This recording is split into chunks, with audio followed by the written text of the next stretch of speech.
Merci, c'est pas une réaction mon lobby, pourquoi président qui kaka Gombe na inikin. Explication à liboso, corona vanda qui président na Gombe. Basidis. Oui, Madiane, bon, batebele pour bazo bimananda kuna bango, bazo kende ba école, bazo kende campus, bazo mona gravité te. Mais mtozo ta boindi. Mikolo ezali koya. Toko banga te bana na biso ba contracter maladie o ya COVID-19.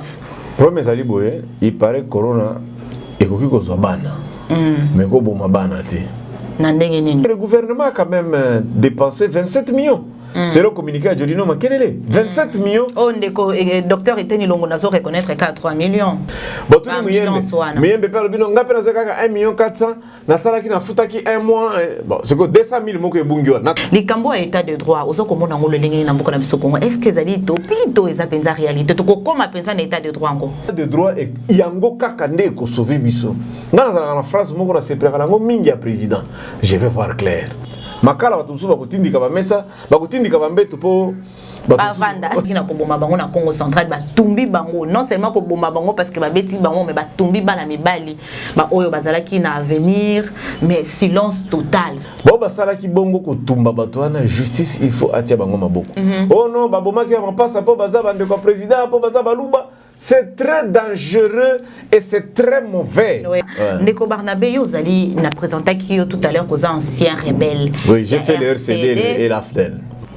Je te dis, personne ne peut intimider Kabila Nengo Mona Kayoana. Il a fait ce qu'il a voulu faire. Kassavou n'a pas trouvé le pays dans des conditions de sécurité.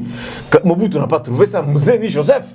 Il y a Félix Akouti on a conditionné aux alliés anciens rebelles ni les causes à la cause principale il y a la guerre na est en Burkina-Faso Congo.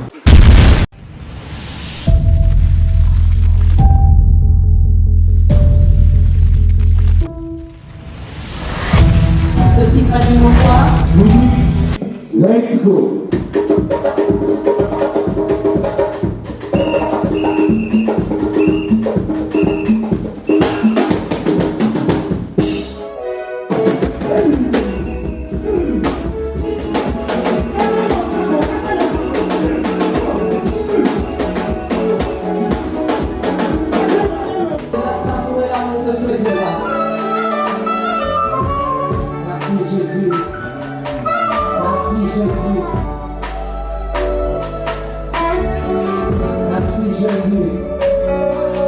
Balandi les Nazaréens télévision bilonyo sobozali kolanda biso bonjour tobiete ezali e bandeli en poso ningeto misana kaka ko souhaiter bino bon début de la semaine à tous bilonyo sobolinga kabiso merci beaucoup pour na ba feedback merci pour na ba message merci parce que bozali ko partager ba vidéo na biso au maximum bosala été musala oyi kindeli boso bolobiete esengeli tomata pour na komate segeli to mata elongo na biete mikolo yo bozali ko remarquer que nazali ko sala ba vidéo plus pour na liwa ya bande ko na biso ba jumeaux ba oyo batika kibiso likambo ko sala passe je crois que motonio so azana motema bo moto esengeli ete azala toucher na likambo oyo nazali ko lembate ko sala appel na bato oyo bazali sensible ya ko kende ko compatir na libota oyo ebaki na ko bungisa bandeko bana mi balé na mbala moko babota mukolo moko pe bakufi mukolo moko pe à leurs âmes mais message on a relancé lelo les sous ces alliés totika ba message oyo ya tribalisme oyo ngi ko bota na sima ya likambo oyo toza bana tata moko ndenge mobuta robaka tata bo moko donc esengeli to kabwana te message ya tribalisme oyo tebaki na ko décrier on a réseaux sociaux to éviter que ceux qui to continuer la makambo guerre civile ezama be makasi to éviter bisikani ni ekomema mboka na biso Congo. Je crois que sengeli biso nyonso to salela bomoto to zala na idée moko to zala na bomoko ekozala malamu mingi. Mesdames et messieurs, lelo nazana esengo mingi ya koyambela bino moko ya ba acteur politique oyo azali kutu lisusu ya ko présenter te o boyebi déjà pe bolingaka mingi na ba réaction na ye na ba analyse na ye ma nyonso ya lobaka ayebaka na ko sepelisa bino ba oyo bolandaka biso ye nani ezali Barnabé Milingano o azali ancien rebelle ya RCD oyo pa azali porte-parole ya plateforme les progressives les progressistes yende toyeba na ko beta na el masolo na maitali politique mboka na biso Congo pona ko informer bino lelo rentrée scolaire et salami na RDC président de la République a pesi déjà ye mokogo akutani na bana ya Athénée de la Gombe akutani na bana ya Uniki na visiter pe ba homme ya Uniki ba mso ba ipsinga batuninga mais Maman Diane comment est-ce que président de la République akela kimbante kité akena ki saint sauté à ce qui na Gombe est-ce que Congo ngoto Kinshasa ngo ezala ka Gombe mais je crois que peut-être alingaki Gombe est représenté ba communion pour que ça la peut tourner na ba communion ezali facilité. Oh ni nani Tibidon tabibon tabidon ni nani Tibidon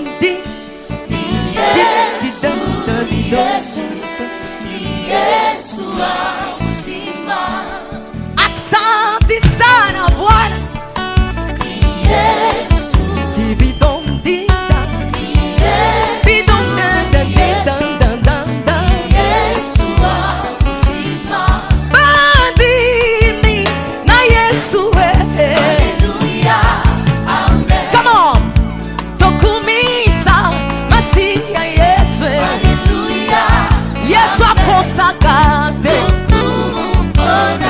Akosakate Yesu akwakakate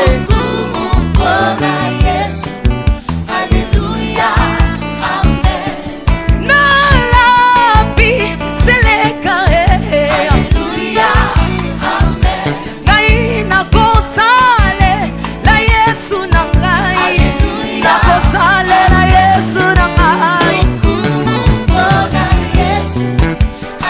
Est-ce qu'on peut acclamer Jésus? Est-ce que tu peux acclamer le roi de rois? Alléluia, Amen.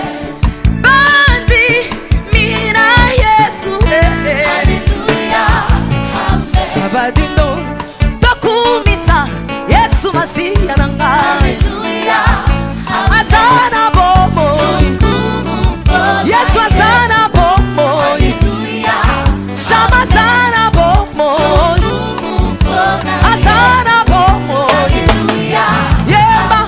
Alors nabongo nazali koyambela bino déjà ndeko Bernabé Miningano azali na biso na plateau elongo na ye ndeto kobeta masolombo te ndeko Bernabé. Merci Maman Diane. Boye malamu. Non na CP tika nzamba pambola yo. Amen. Studio munene kitoko matériel ezali awa ezomatisa mafuta.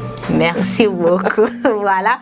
Bomoniye elongo neto kobeta lisolo lelo rentrée scolaire et salemi na République démocratique du Congo. Domoni président de la République a sali tourner pour na yango ozali kolobani pour Covid-19 pe na mesilité na mboka na biso Congo. Merci na sepeli na réaction moko lobi bato bazolo pourquoi président ke kaka Gombe na Inikin. Bon, toko trouver deux explications. Explication à liboso corona vanda ki président na Gombe. Mais bandeli vraiment Gombe de corona salaki matata. Ce que le président qui a visité l'école à Gombe, c'est pour encourager les gens. N'ayez plus peur. Bobanga est sousté. Ngamoko na zanga Gombe donc boki koya. Et puis dans la période nungu bakanga ka pe nikin pour matata moko bimaka kuna ba étudiants, il y a eu même des morts. Ba policiers ba kufa ki kuna. Pour ma frais académique augmentation. Ba taux d'échange ba futa na tonini. Alors ce qui président qui kuna yingi koloba ke basi ba pangusi, basi ba bongisi makambo nyonso. On a félicité le président. Na ndenge andimi quand même la finaliste Basilis. Oui Maman Diane bon batebele po bazo bimananda kuna bango bazo kende ba école bazo kende campus ba mona gravité te. Mais mtozo ta boindi. Mtozo ta lisala, ozo ta mwenga shabunda kamituga kasumbalesa Pweto un consort oye na ba train oye na ba avion oye na boîte oye classe oye inikini. Obundi bateki ba meme bateki biloko nyonso ndako. Okomi na suka osilisi pe osali ba cours nyonso osali ba examen.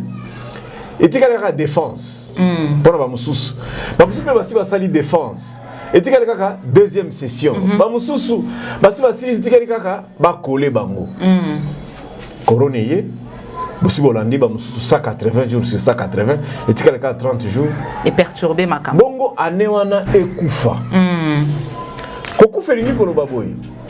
Koku felingi koloba que yo zela juin 2021.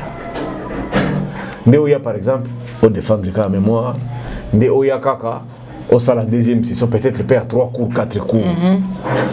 Kozeli Samutu, Ane Mobimbawana, c'est quand même très grave. Oui. Donc, quand on a dit que Nzamba pas le président, le col a dû quand même à comprendre pas si Abatouane. Et puis, quand on a dit TV à Mindele, bah étudiante moko bazota Madagascar, bamsu bazota Tunisie, bazana Paris. Bah école Kangami kuna. Siko na ba vacances be batutu ba ki bango pe bazonga ka mingi kutala baboti, mais mikolo moyen zate. Ba komo kende na cantine maman. Hein, ba cantine wana social wana. Mais obeti le soleil à cantine de Barnabé, obeti le solo wana ya malamu na mboka, c'est vrai conditions sociales ezalo lenge moko te na bamboka na biso. Corona ezali bana bakovanda to lobito respecter distanciation. Bana bakovanda lolenge ni ba condition ngo oyo ya ko renforcer ba geste barrière na République démocratique du Congo ezali na ngoti to beta le solo eza penza malongati. Est-ce que na mikolo ezali koya toko banga te bana na biso ba contracter maladie oya Covid-19? Problème ezali boye, il paraît corona ekoki kozwa bana. Mais ko boma bana te. Na ndenge nini lisusu ndeba minganga balobi, mais ce qui est grave c'est que bana bakoki kokende na école bazui corona bakozongo te pona ba anticorps na bango to eza pona ba personne âgée kaka yango na nazolo bana ezaka maladie nzambe moko atindi abeta bato bazoboya ye lokola mindele. Mais les eux dangereux c'est que bana baké na école bazui corona bami pesi corona katikati na bango po bango ko sala bango eloko te, mais bayina ngo na ndako bapesi ba parents et que ça va parents. Deux escroqueries à niveau wana. Escroquerie à liboso, c'est qu'un a frais de fonctionnement. Bapesi mbonga gestion corona te. C'est très compliqué maman Diane. Nous avons 26 millions d'élèves, 26. Ceux qui 26 millions, il faut pas se coller ma boucle. Régime des eaux doit mettre combien de quantités d'eau? À quelle toilette il faut se coller ma boucle? À quoi il faut se coller ma boucle? Ça va faire combien de quantités de mètres cubes d'eau dans chaque école? Deuxième problème. Nani a sombi ba katino wana na ba bassin wana ko sur la boucle. Na ba savon wana. C'est politicien kaka. C'est déjà un problème. Yangwana moni, je crois que le président est hésitant. Kolobakeno ba classe nyoso e fongola. Non. De ce côté-là, comme il faut donner la raison. Classe terminale. Bon, on a discuté. Finaliste. Total, la deuxième vague, d'abord, il faut que et l'angeza koleka. Au Congo, nous avons que 8000, ceux qui 123 cas, 6000, ceux qui combien déjà basi babiki. Donc, avancer. Nzambe quand même, il faut tous les ceux qui deuxième vague. Donc, au moins, il y a déjà un problème. Il y a un peu de koloba, ceux qui n'ont pas escroquerie. Parce que le gouvernement a quand même dépensé 27 millions. C'est le communiqué à Jolino Makelele. 27 millions. Oh, le docteur Eteni Longo Nazo reconnaître qu'à 3 millions. Na 3 millions, il y a lobby, il y a 1 million 400 à son baki mituka. Bon, tout le monde, mais il y a un 1 million 400, na salaki na futaki 1 mois. Bon, c'est que 200 000 moko ebungio. Na 3 millions kaka wana ya ministre wana. 200 000 moko tozo monate. Congo central balobi non, na tindara kibino déjà 500 000. Kuna pe marché za ko salem. Ndenge pe toza koloba awa siko, ba tu a Covid baza ko marché. Ba personnel. Ah, donc ce qui donc c'est la paix balobi ba IGF abana qui enquête kuna na ministère de la santé, c'est là ba résultat, il y a enquête soane ko pesa biso lo lenge nini toye ba mbongo parce que za mbongo la biso. Non, il faut toye ba 27 millions 200 000 on qui wapi. Oui. C'est très important. Autant que papa na c'est pas papa inspection générale des finances obi na moni asangisi ba tu afek abisi bango que non bazui 1300 exonération valeur à 5 milliards de dollars. Non mais c'est très grave parce que le président Lobaki a besoin de 11 milliards il y a budget lent ndenge toza ko lobao gouvernement n'a pas mobilisé même pas 1 milliard 800. Même pas. Donc, 5 milliards déjà et qu'une exonération. Et bah, comment on peut s'allier comme raison de Covid-19, les Cameroun peut budget en autre bétango les solon de Bernabé, mais to bétanan les Camboya état de droit parce que to bétama solaire Covid-19, to lobby était sengeli to yebambon on a besoin d'été au kende wapi. Les Camboya état de droit, aux autres comment on le ligne na beaucoup na biso Congo. Est-ce que zali to pito eza penza réalité to comment penza état de droit encore. Bon, moni mingi makambo nzamba lobaka ezalaka na bandeli mais pour beaucoup na suka nango c'est un peu difficile. Ye mutakela kibiso, ye mutakeli mokila lobi non. Soki bolingi nkitana bino emata, bolingi mboka etambola, la justice il faut élever nation oui mais bato bazala ki ko kamba justice ango parce que par exemple la cour constitutionnelle cour constitutionnelle baza top ne baza penza ba sango baza pembeni ya pape mais ce que bino parce que balobi ba résolution na bango ezali on ne peut pas revenir sur ça ce qui balobi leki oleki ce maintenant au niveau toko balobi atuma tubwana za gouverneur ya Congo central te mais atuma tubwana azaka ka gouverneur ya Congo central président bisi bango yo kende kotoyo bazoboya tozo comprendre bien yo kende ko babo prêter serment de babo na bango ko prêter serment neni yo mutu oyebi que non le magistrat suprême c'est le chef de l'état a nommé yo a bisi kende parce que yo ozo sala msala malamu na sepeli na yo kende na cassation yo lobi nono na kotika na ngaka kaka awa conséquence tobandi komituna donc yo zotikela pona kanyaka mais balobi basi sa mandat na bango non mais mandat baza ils sont encore au service de l'état baba na mike ba okende wapi hein vundwa yemoko azali na 82 ans azotikati ba wana baza na mbula boni donc eloko wana état de droit et yango kaka nde ko sauver biso ngana za na France moko na sepelaka nango mingi ya président je vais voir clair au moni awa beti déjà inspection des finances il veut voir clair na makamba covid zelo komona makala watu msuba kutindika ba mesa bakutindika ba mbeto po bavanda encore makala ngo déjà zala nango déjà kotonda to ba tena makala nani aza prisonnier parce que tout le monde baza na kata prison ba sambisa ba condamna bango te donc kamwana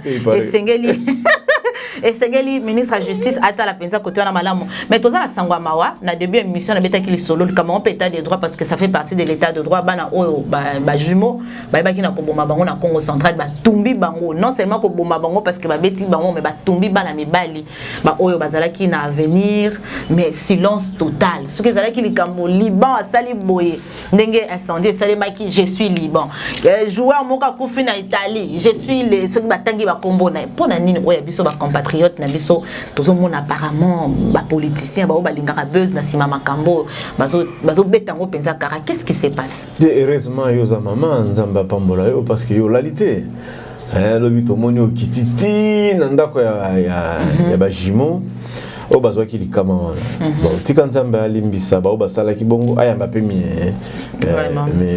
milimo na bango ko boma mutu pasteur na biso lo bakaboye eza malamu te tika mutu avanda parce que mutu ayebi mokolo ya kokufa mutu na ato sali ndenge nini mutu akokufa kaka Bible peut lobi la dernière des choses do mokolo nzamba ko silisa makambo ya mokili eloko asuka ko sanctionner ndi liwa bo basala ki bongo ko tumba bato wana justice il faut atia bango maboko na landi lelo na tongo awa et comme récupération politique oh non babomaki ya mapasa po baza bande ko président po baza baluba c'est très dangereux et c'est très mauvais oui mboka oyo biso ba politicien biso il faut tout bela Neto zalaka soko zangi makambo koloba ozangi kokokisa la kaki population obanduki ya kokosa tala zolo na ye tala oya zali boye non c'est pas possible motar wana oya salaki oya belelaki kenom ba jimo bazako ba ko ibendenge nini moto bato bauti kisasa baketi kuna ba sala mombongo na bango yo moko ebika fonction publique ifuta ka isuste makamsusa bana baza ba jeunes ils sont dans l'entrepreneuriat moi je soutiens bato bazako lukambo maman parce que koluka mbongo ezali ndenge obakisi kaka $1 nde richesse yango wana kobimisa $1 nde ko koma mobola donc si chaque jour oza ko sala loko oza ko bakisa $1 tu seras indépendant et l'esprit va s'ouvrir bana wana babimi kisasa baketi ko sala mbongo boboma bango botumba bango non eza malamu te ali sumo na bakotubela ngo ndenge nini donc justice il faut atala bango. Donc il y a déjà 22 acteurs hein, il y a makambo bato bazala qui va participer qui na acte. Ah mais très bien et puis mais il faut basambisa bango sur flagrance. Donc basambisa bango kaka esika babomela ki ba mapasa wana basambisa bango wana pe ba condamner bango wana. Donc bazali ko senga ba yana bango basambisa bango awa na Kinshasa po bana ngo bazaki ba kinwa ba mona lolenge nini bazo sambisa bango ba parents ba mona. Non ba parents ba ko kende kuna flagrance senga ka esika mbebe salamaki. Po ba teme musu ba ko tuna yo zalaki o mutamuso kokosa boko singa ngala zaki na ngala bilanga yo na nani la kisa il faut pas batinda ka susu bakende kozo bango tangu bakokanga mande bakende musika bakende ta bakota koli bakende ta babuluwo esika bakomona kaka corbeau ekeseni ezalo kola ba corbeau ya Congo central mais omona elongi ya ndeko yebi ezala mwa pasi C'est très grave, ça il faut mettre fin. Le tribalisme c'est très mauvais. Maman, tu connais le bailo comme Balewana. Congo, au moins mboka na biso. Tozalaka ba royaume belé. Ndele aye asangisa ba royaume. Yangwana tozalaka 145 territoires, yangwana nous sommes plus de 400 tribus. Donc toza, moi biteni. Oh ba sangisa. Ça c'est de 1. De 2. Ba belge. Ndaba yela biso ba tribalisme oyo. Parce que ba belge bango moko bayoka na kate. Bango mo ba sangisi bango pe ba bami ba bami. Bazalaka bikolo mi ba. Roi des Belges c'était un allemand. Parce que Bazalaki est incapable, ba flamand, ba voter wallon, ba voter flamand. C'est comme la division wana. Ne ba kokota ah.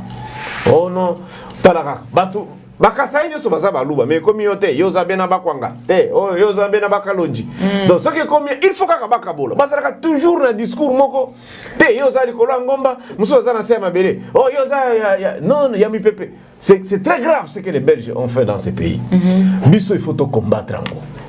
Il faut tout télémer encore. D'abord nous sommes un en Christ. Le kora toza un na kati ya Kristo toti kala pe bomoko. Tozali pe kaka mboka moko fleuve Congo ezaka mboka moko. Yo moko lobaki ya tata bo, moko mama bo, ekolo po. Donc il faut de toti kala bongo. Makambo wana kotala na kabilongi, oyo uti est na lobaka boye mama Diane. Nani azala machine?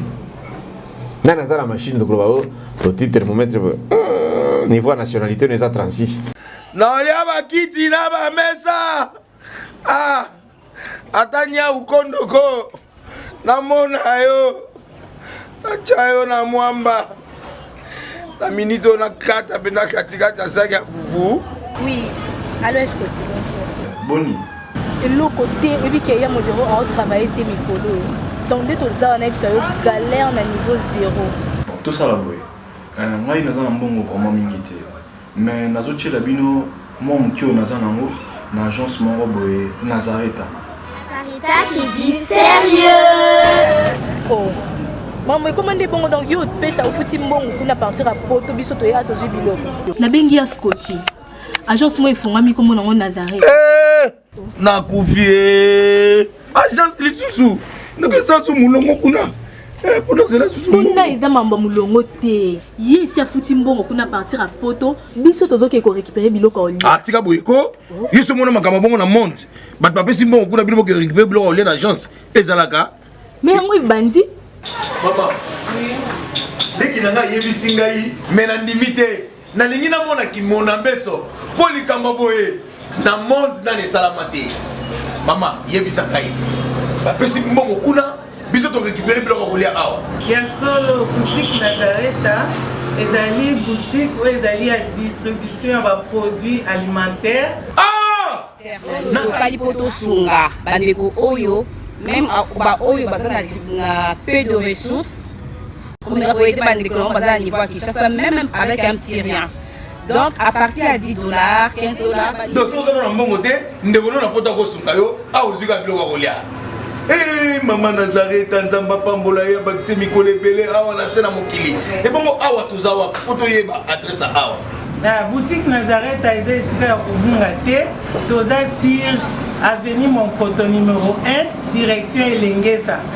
Face à face na église catholique Saint-Vincent. Ah, direction Elengesa, Monkoto numéro 1, à face à l'église catholique Saint-Vincent. Ah, Saint-Vincent d'école. Bon numéro de téléphone, vous avez monté déjà, vous avez on a 3 numéros pour Paris, vous avez un numéro pour la Suisse, vous avez un numéro pour la Suisse. Ah! Non. Nazareta. Nous allons la Congo ici. Julia, nous allons kangisa kia fufu. Eh, ya modé, yo bandika na fufu. Oui, pour la Nazareta, tu as un système en bimbi, na mbongo shingo. Bon, ok. Vous allez silio. Sarita qui dit sérieux. Toto tio boyenga baotia bato apa température niveau de nationalité les a 82 non apparaît on les a té mutu moko ta koloba non je suis plus congolais que toi yo za moins congolais que moi non surtout que na katikati ya Congo za kaka zamba bato bavanda kana katikati té le Congo est vide biso to vanda ka pembeni awa Donc nous tous nous sommes frontaliers. Et là-bas, nous sommes en voyage à Tambola, na Bouvier. À l'époque, le président Vital Kamerhe Vital Kamerhe a président de l'Assemblée nationale. D'ailleurs, tu as un ce exemple. Moi, Mimounongo. Moi, Mimounongo, je suis sénateur. Je suis sénateur. Je suis président de chef coutumier à Congo. Azana Batu, Banda Banduntu. Ti Mozambique. Moi, Mimounongo. Aza roi.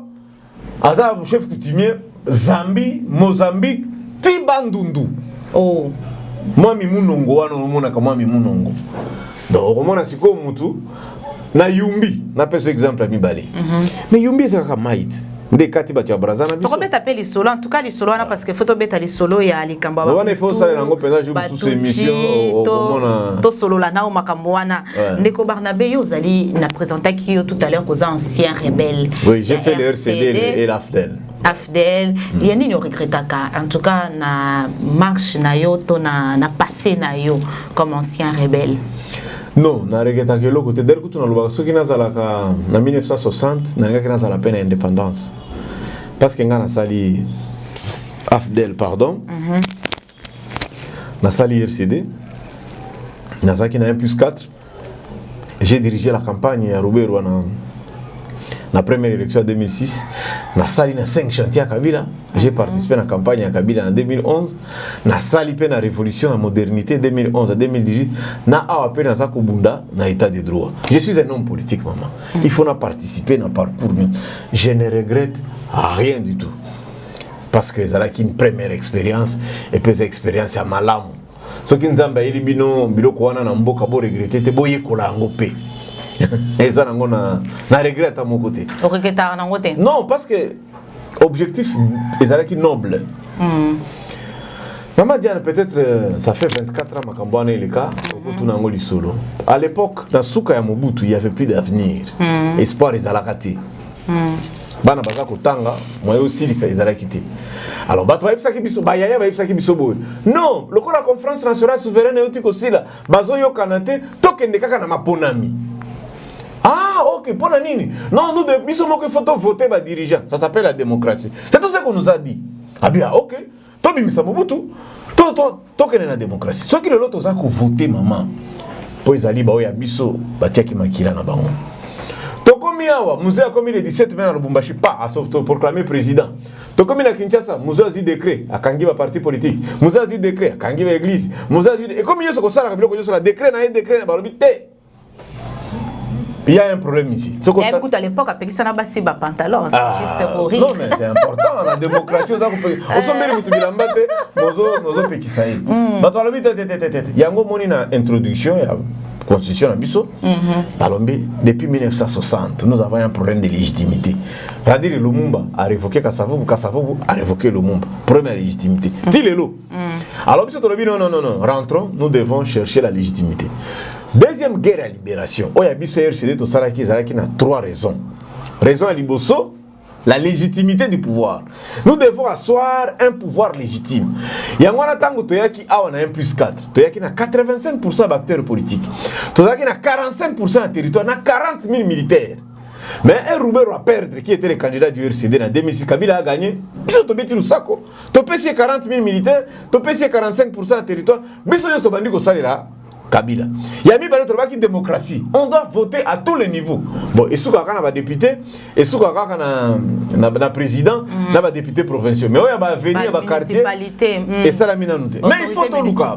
Il y a mis ça au bisoto qui manduki. Et ça là qui la bonne gouvernance.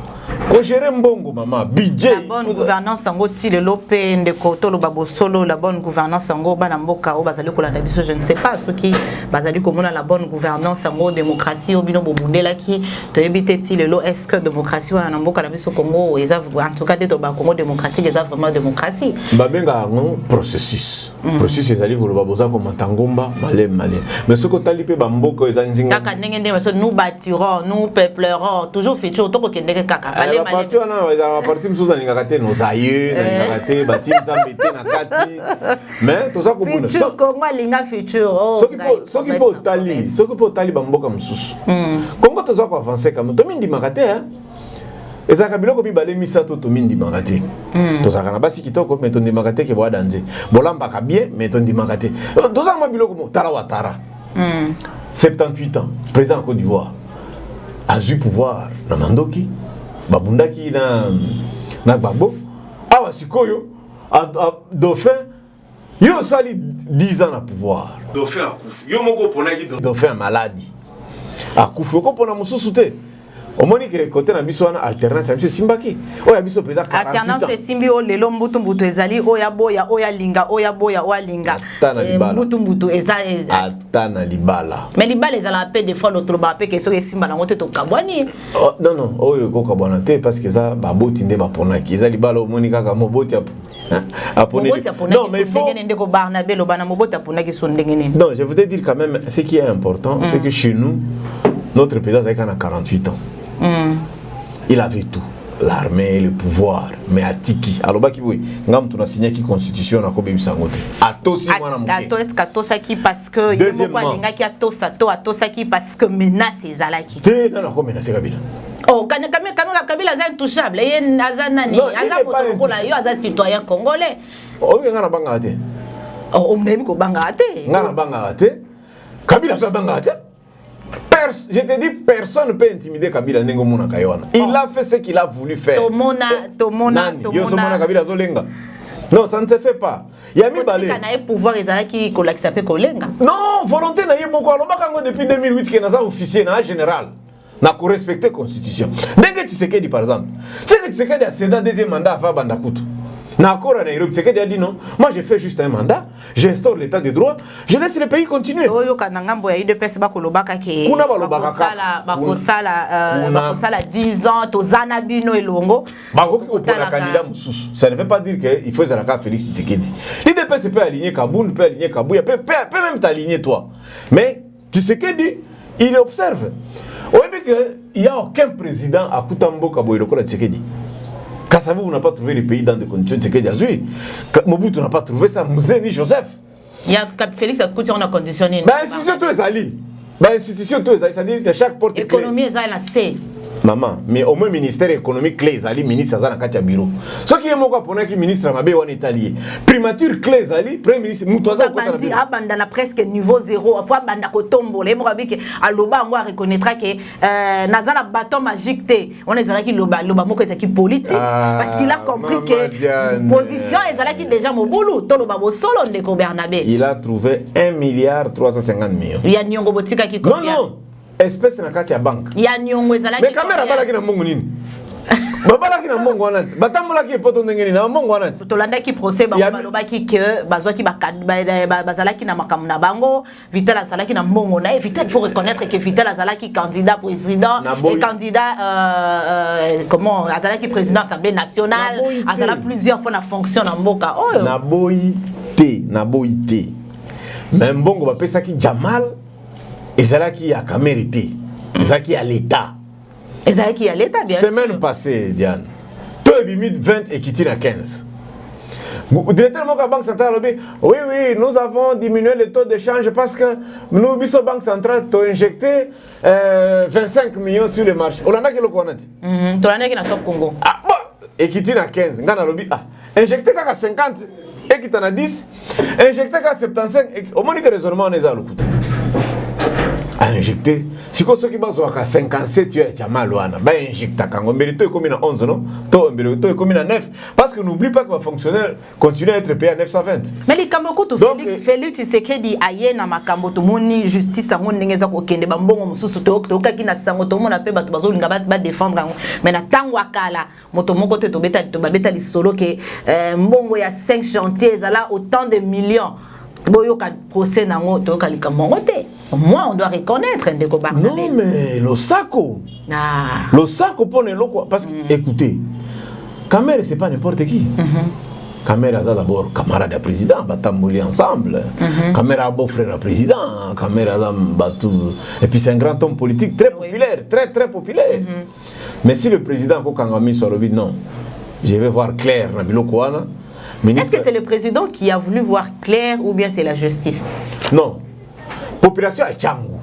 président visita qui va chantier ba so de moto à Tchango parce que jour moko embouteillage ezalaki tellement makasi bato babuka batol to vérifier na eloko nini basala ko ici la raté bake ko vérifier kuna eloko ezalaka te population sali makelele base ya présidente. Je te rappelle que le président s'enrola na Tchango avant de limiter, mais il s'est enrôlé na Tchango.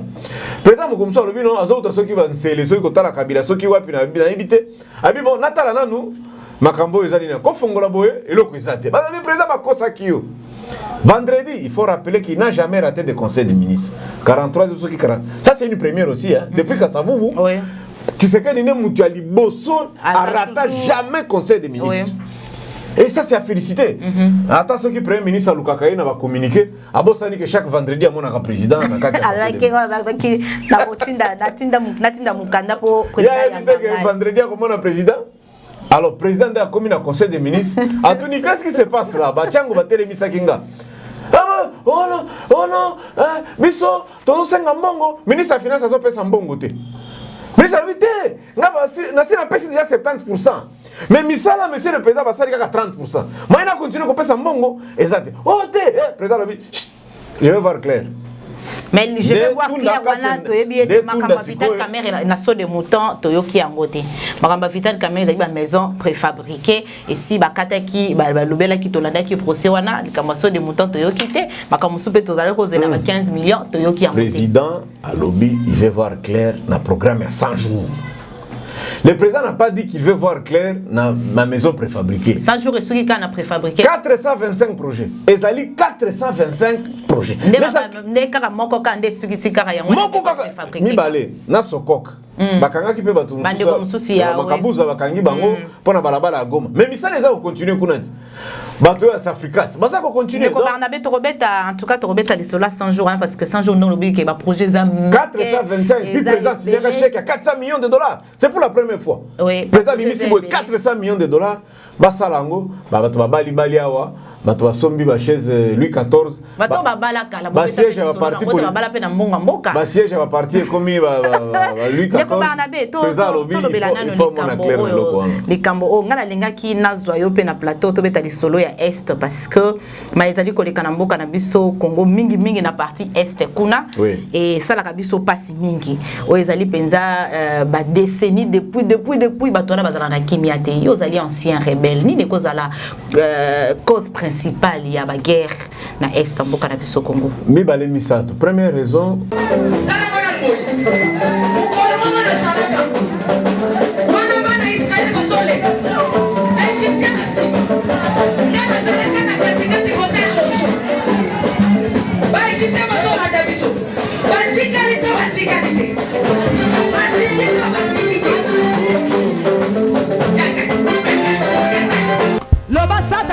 problème. Oh, asimbikisi. Asimbiki. Eli kambwa kisi te yobe ke no luka kisi na osala nini? Oh simba.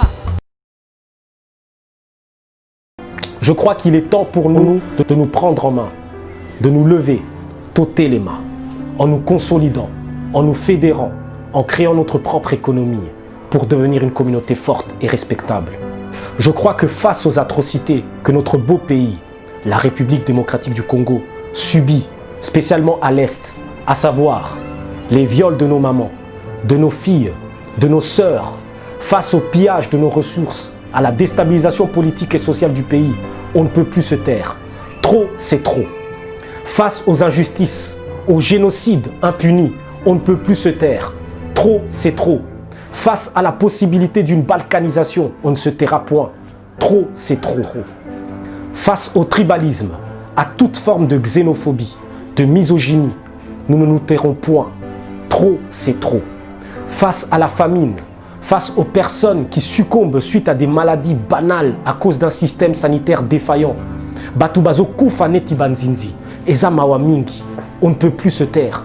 Levons-nous et agissons, mes chers. Soyons de cette nouvelle génération qui prône l'intégrité, la justice, la loyauté, l'excellence, la générosité. La RDC, appelée également scandale géologique, car riche au niveau de son sol et son sous-sol, de son bassin fluvial, avec ses 3/4 de forêt équatoriale, sa biodiversité, ses 3 climats, ses belles montagnes, sa richissime culture, doit être conduite par ses filles et ses fils. Le Congo aux Congolais, to silisi la corruption, pas si les kimingi, ba mama, ba tata, ba ninga, to sangana pona lipanda na biso. Mettons nos dons et talents au service de ce pays et de la communauté afro-caribéenne. Je sens un réveil patriotique, panafricain aux portes, l'arrivée d'une nouvelle ère rafraîchissante, afin de bâtir une nouvelle mentalité pour construire une société congolaise prospère et florissante.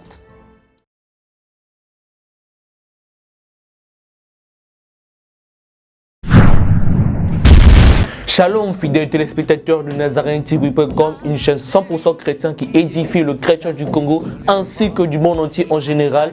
Bien-aimés, nous avons entendu vos supplications, vos cris et dorénavant, vous aurez une version française de tous les témoignages qui sont passés sous le Nazaréen. Le voyage astral se fait le déplacement de laisser son corps et de sortir en esprit. Version française désormais de tous les témoignages. J'ai même fait appel à des démons puissants et géants, mais ils n'ont pas pu.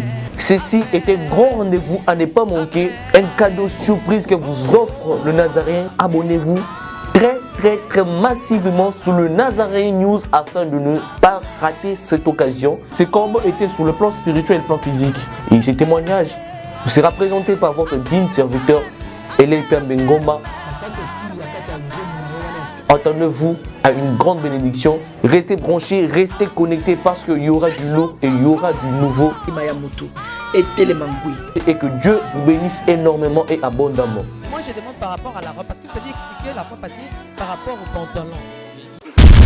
Shalom peuple de Dieu, que la paix de notre Seigneur Jésus nous comble parce que tous nous avons besoin de la bénédiction de l'Éternel. C'est la sœur Tiffany Mokoa, la princesse de l'Éternel, la présidente du Parlement céleste, députée Kwanabanda Kunabino. En tout cas, la Bible nous dit, vous connaîtrez la vérité et la vérité vous affranchira. Nouvelle Ezakaka, tu peux communiquer, information, c'est que les Nazaréens ont moins souci, vraiment souci, mon côté technique. Voilà pourquoi nous vous supplions, nous vous demandons, s'il vous plaît, d'ailleurs que vous acceptez Rabiso Nabanda Kunabino, car le lingue tozali.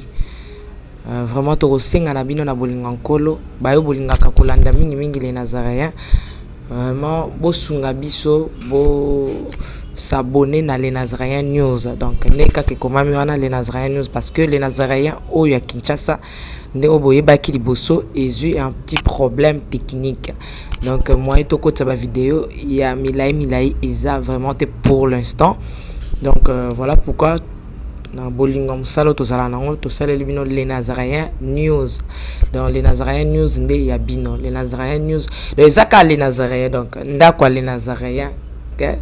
Famille les Nazaréens toujours mais news obetika les Nazaréens News ndenge ba komya wana o cliquer na place ba komi s'abonner au s'abonner massivement donc il faut s'abonner au epipe moninga s'abonner au epipe de quoi s'abonner donc vous s'abonner massivement s'il vous plaît bible ngakolo bible ngala certifié bible ngala princesse de l'Éternel vous sala on pona bolinga nzambe je vous aime beaucoup de l'amour de Christ donc je disais tantôt que les Nazaréens ont un petit problème technique voilà pourquoi nous vous supplions de s'abonner sur les Nazaréens News ces derniers temps nous utilisons beaucoup plus les Nazaréens News parce que les Nazaréens Kinshasa a un petit souci un petit problème technique.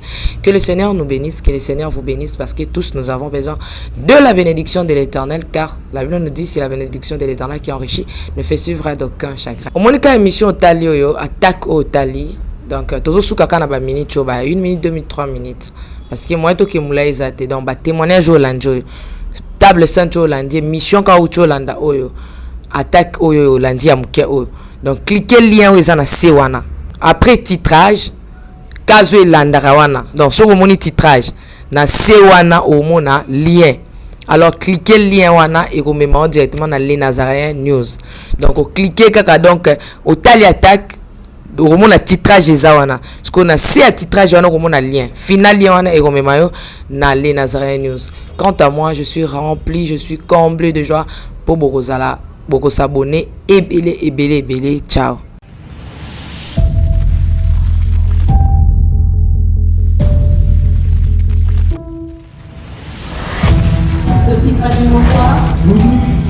Let's go.